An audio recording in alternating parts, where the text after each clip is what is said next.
These are the Transformers Yolopark model kits. Thank you to Yolopark for sending these to me, and I managed to create an abomination with them. Stick around till the end of the video for that. These are very easy to build model kits. We're gonna look at Optimus Prime, the monkey, and then this guy. I've never seen him before. And I will say they're less like model kits. It feels more like a Build-A-Figure kind of thing. They don't come in runners or anything. They come in like huge, gigantic parts, and the instructions are super easy to follow. Let's take a look at Optimus Prime.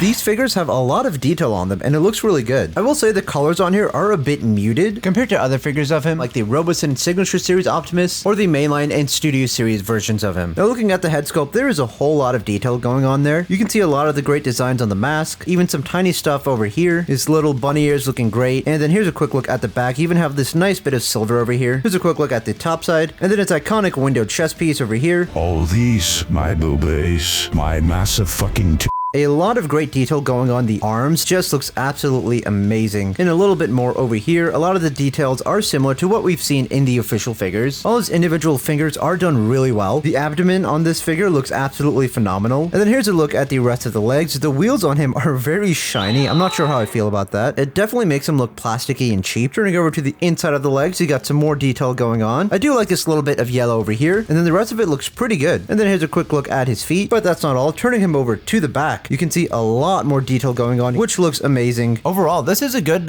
model kit thingy. Honestly, it's kind of hard for me to call this a model kit because I've built Gunpla before, but this is still really, really good. He is also pretty tall. So for the articulation, this part over here can move back and forth. The head can move up and down and side to side as well. The head is a little bit tight. That's what she said. But you can get a full 360 on him if I can get it. There we go. It is super tight. That's what this part of the chest can move side to side. Not really any rotation, but you do get a crunch. You can bring these shoulder pieces up, and then these arms can come out all the way up there. A full 360 rotation for the arm. This can move forward, bicep rotation, a very good elbow bend, hands are on a ball joint, and then this piece can also move back and forth. Now for the waist rotation, I'd be a bit careful. I'm not able to get a full 360 because it does run into these pieces over here. It's kind of hard to see, but you can see I did damage it a little bit from trying to rotate the waist. Now in terms of leg articulation, we can bring them out to the side. Let's move this out of the way, and then we can bring it forward. Back leg movement is a bit limited. It can really go up to right there. Leg rotation, you do get a knee bend, a full 360 foot rotation, up and down movement, and side to side pivots. So overall, the articulation on this figure is really good. At least on my copy of the figure, everything fits in place and doesn't fall apart. Mostly. This piece keeps popping off. All the joints feel super solid though. It is a really great figure. And what is funny is before Yolopark reached out to me, I had already bought their Optimus Prime, so now I have two of these, so I'm not sure what to do with this one. He does come with extra hands. You get some open hands, a pointing with two finger hands, and then a trigger hand, but unfortunately, he doesn't come with any weapons. An iron blaster would be nice, but since we don't have that,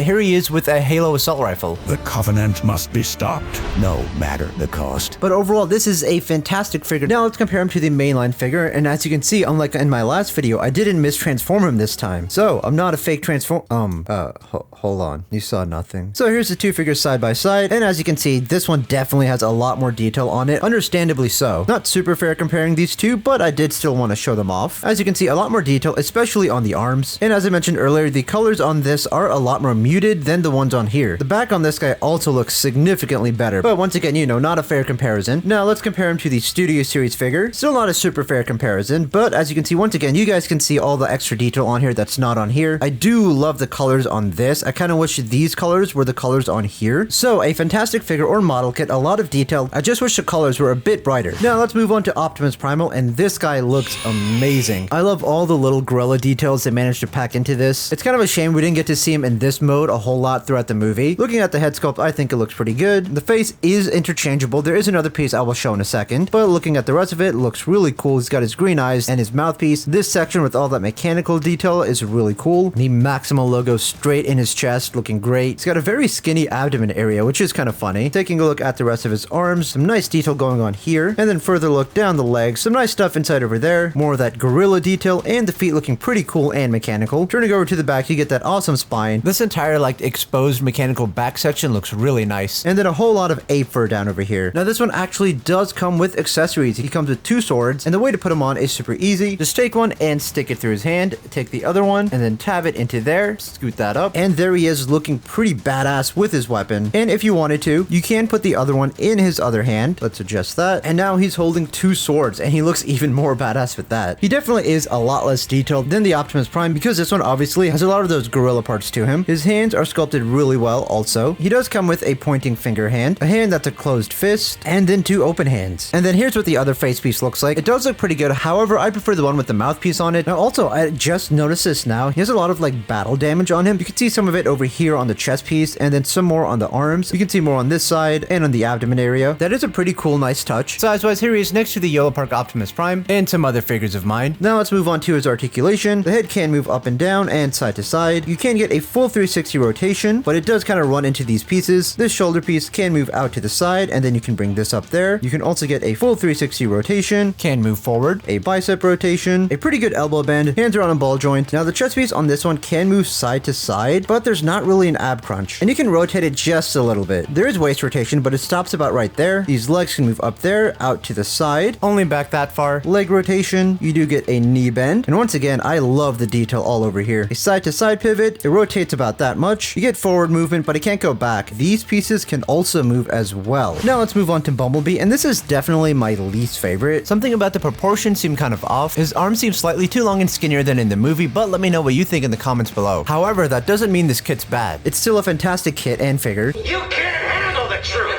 I do not want you going to that drive-in theater anymore. The head sculpt is done really nicely. You can see the tiny Autobot insignia on the chest or forehead. That's a forehead. Some nice silvers on him. The back of the head is also done really well. I'm not a big fan of the eyes. They're very big and the color of blue is kind of weird. He looks like he's staring into your soul. I think a slightly darker blue would have looked better. I do think the chest piece looks pretty cool. Some minor details on the arms, a little bit more over here, and he does have only 4 fingers, which I never noticed in the movie. Some nice work done on the abdomen section, and the rest of the legs looking pretty cool. His feet are done incredibly well, I think. And then here's a quick look at the back of him. This section looks so nice, and I love the indoor car detail as well. The rest of the legs are designed so well. The wheels on him definitely do seem a lot less shiny than Optimus Prime. Now he comes with 2 open hands, and I love all the designs they managed to put in on the fingers. And then you get 2 more relaxed hands. Now for Bumblebee's articulation, the head can kind of move up and down. You do get a full 360 rotation on him and a side-to-side movement. This piece can move over here. Arms can move out over there. Full arm rotation. You get kind of a butterfly joint over here. The bicep can rotate. This part of the arm can also rotate, and you do get a pretty good elbow bend. That is a double hinge joint. Hands on a ball joint. Not really any chest movement on this one, but you can get a full 360 rotation. Leg can move forward. Just be careful of this hitting anything. Out to the side, and then it can go back pretty far behind. You get a leg rotation, a very good knee bend, and I love the way this shifts around like that. I accidentally took off the foot. This can be kind of a pain to put back on. I like to use a tool to get this out and then hold it in place as I reattach it. So now back to the rest of the feet. This piece can move up and down. It can rotate, but the wheels do get in the way. And then you get a pivot and some forward and back movement. Also, I do want to mention there is some cool detail on the bottom of the shoes as well. And as you can see, these kits are officially licensed by Hasbro. And my foot fell off again. That's cool. You know, I wonder if I can do something here. If I take a few pieces off. And there you go. As you can see, I've created an abomination.